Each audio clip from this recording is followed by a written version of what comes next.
Nabi Musa selamat dengan jalan dibuang ke sungai, kemudian diasuh oleh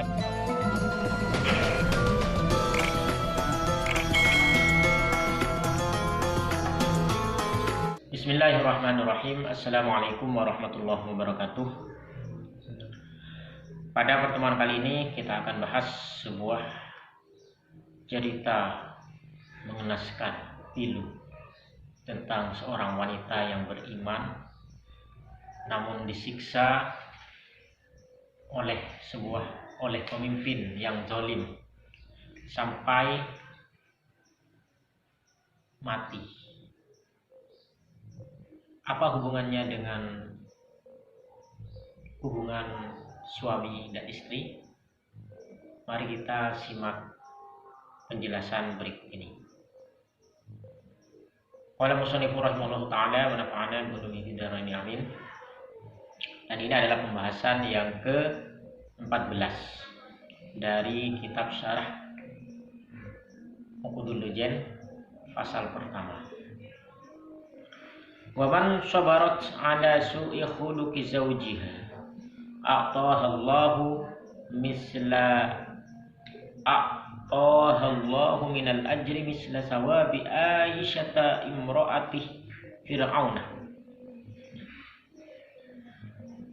Kalau sebelumnya sudah dijelaskan seorang laki-laki yang sabar menghadapi perangai yang jelek dari istrinya akan mendapatkan pahala seperti pahalanya Nabi Ayub ketika mendapat 4 ujian, yang ujian itu datang gara-gara kehasutan dari iblis, di mana hartanya, anaknya, kemudian badannya, serta dijauhi oleh orang, diasingkan sampai diasingkan ke tempat sampah. Pahalanya itu semua sama seperti pahalanya seorang laki-laki yang sabar menghadapi istri. Nah, kalau sebaliknya bagaimana? Kan bisa jadi sekarang ini ternyata suami yang galak atau suami yang perangainya tidak baik terhadap istri. Apakah seorang istri akan mendapatkan pahala jika dia sabar? Tentunya pasti dapat juga. Dan itu berada dalam penjelasan kali ini. Jadi waman sabar, barang siapa, man di sini adalah seorang istri, perempuan, seorang istri, sabarat sabar. Ala su'i khuluqi zawjiha, atas kejelekan perangai perilaku dari suaminya, maka a'tahallahu minal ajri, maka dia akan diberikan oleh Allah pahala misla sawabi Aisyata imra'ati Fir'aun, yaitu pahalanya seperti pahalanya Siti Aisyah, Asiyah. Jadi Siti Asiyah yaitu istri dari Fir'aun. Sudah tahu kan ceritanya Fir'aun bagaimana kejamnya terhadap orang-orang yang beriman. Bahkan Fir'aun ketika mendengar bahwa akan ada anak yang dilahirkan laki-laki yang akan mengalahkan Fir'aun atau membinasakan Fir'aun, maka dia memerintahkan sejak saat itu agar semua bayi yang lahir laki-laki untuk dibunuh. Dan akhirnya Nabi Musa selamat dengan jalan dibuang ke sungai, kemudian diasuh oleh istri Fir'aun, diambil oleh istri Fir'aun dan dibawa ke istananya Nabi Fir'aun dan diasuh di sana. Kok bisa nggak dibunuh? Ya gara-gara oleh istri Fir'aun itu jangan dibunuh anak ini, siapa tahu nanti dia bisa bermanfaat. Akhirnya diasuh-asuh di keluarga Fir'aun, ya aman karena diasuh di sana. Setelah besar, akhirnya Nabi Musa diangkat menjadi nabi dan menjadi musuh utama Fir'aun. Dan akhirnya Fir'aun tenggelam di laut. Setelah mengejar Nabi Musa, kemudian terbelahlah lautan dan Fir'aun masuk ikut masuk ke dalam. Setelah nyampe tengah, tautan kembali, akhirnya Fir'aun dan para tentaranya tenggelam semua. Nah, cerita ini menimpa pada istri dari Fir'aun itu sendiri. Kenapa kok pahalanya itu sama seperti istri Fir'aun? Bagaimana ceritanya? Ini adalah kisah tragis yang dialami oleh istri Fir'aun karena beliau beriman kepada Nabi Musa. Jadi Wahiyah bintu Moro Muzahimi, dia adalah anak dari Muzahim. Wadzalika anna Musa, kejadian itu anna Musa alaihissalam lamma ghalaba as-saharata amanat bihi Aisyah. Jadi ketika Nabi Musa mampu mengalahkan para penyihir, ya, mana ceritanya di situ para penyihir melemparkan tali dan semua menjadi ular. Dan akhirnya Nabi Musa melemparkan tongkatnya dan dimakanlah semua ular-ular dari para penyihirnya Fir'aun. Dan akhirnya para penyihir itu pun juga beriman, dan juga istri dari Fir'aun yang bernama Asiyah ini juga beriman kepada Nabi Musa. Falamma tabayyana li Fir'auna imanuha, ketika Fir'aun tahu bahwa istrinya itu iman ke Nabi Musa, ketika imannya istrinya itu diketahui oleh Fir'aun, maka dafqah biyadaiha wa rijlaiha arba'ata autadin fil ardi, maka Fir'aun murka dan memerintahkan untuk menancapkan kayu di tanah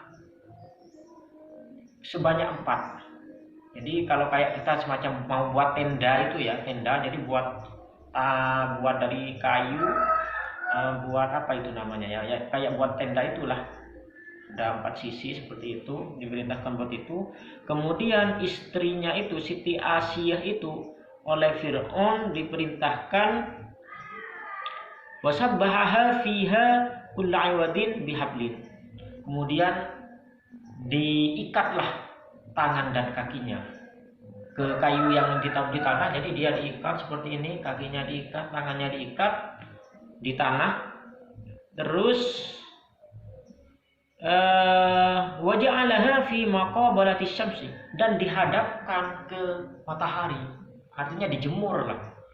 Dimana di Mesir panas-panas kayak gitu ya, diikat tangan dan kakinya dan dihadapkan ke matahari, dijemur.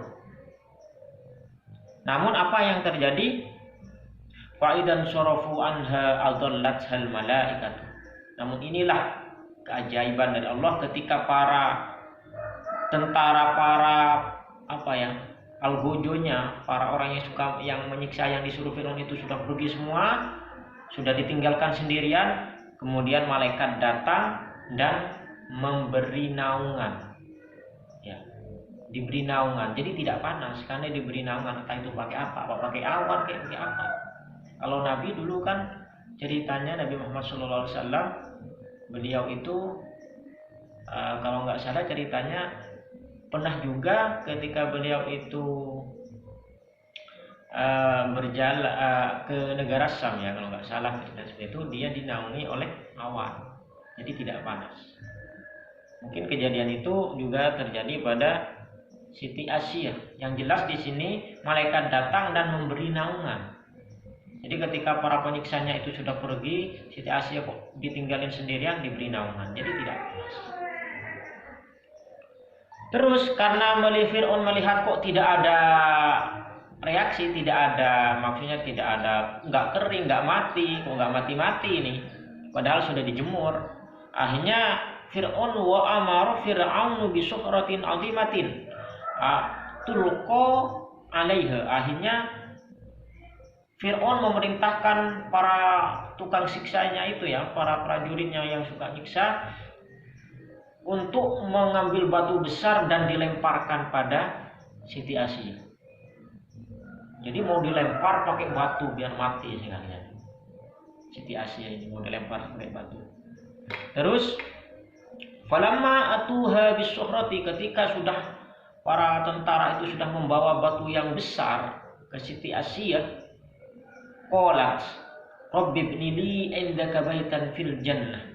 Hanya Siti Asiyah itu berdoa pada Allah, ya Tuhanku, wahai Allah ya Tuhanku, bangunkanlah, dirikanlah untuk saya di surga rumah.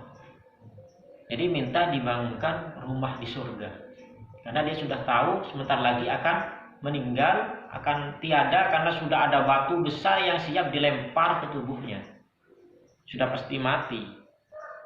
Akhirnya fa'ab sorot al-baitah min marmaratin baydo'ah fantuzi'at ruhuha. Setelah itu akhirnya Siti Asiyah itu melihat rumahnya di surga terbuat dari marmer putih. Jadi terbuat dari marmer putih, sudah sangat megah mewah. Setelah melihat rumahnya di surga tersebut, akhirnya nyawanya Siti Asiyah itu dicabut oleh malaikat. Setelah nyawanya dicabut, artinya dia sudah mati duluan. Faulqiyat as-sukhratu, akhirnya batu yang besar itu baru dilemparkan kepada Siti Asiyah. Jadi gimana? Ala jasadin la ruha fihi. Jadi batu itu dilempar dalam keadaan ke jasad Siti Asiyah yang sudah tidak bernyawa. Karena oleh malaikat sebelum batu itu dilempar jatuh ke Siti Asiyah, nyawanya sudah dicabut duluan. Jadi apa? Walam tajid aliman. Jadi Siti Asiyah tidak sakit sama sekali. Karena sebelum batu itu dilempar, nyawanya sudah dicabut. Kan ada cerita kemarin ada kejadian seorang ulama kondang yang meninggal gara-gara menabrak pohon gitu. Dan itu konon katanya sih, sedikit cerita yang diterima itu sebelum nabrak memang nyawanya sudah dicabut oleh malaikat. Seperti itu, entah itu benar atau tidak, itu cerita yang saya dengar. Namun kalau cerita yang ini sudah kejadian dan ada riwayatnya juga. Jadi Siti Asiyah itu meninggal sebelum batu itu jatuh ke tubuhnya, dia sudah dicabut duluan, jadi tidak sakit. Sehingga dari itu tidak menutup kemungkinan ada orang yang meninggal disiksa itu sebenarnya sudah dicabut duluan, kemudian dia dianiaya, jadi tidak sakit karena sudah dicabut dulu.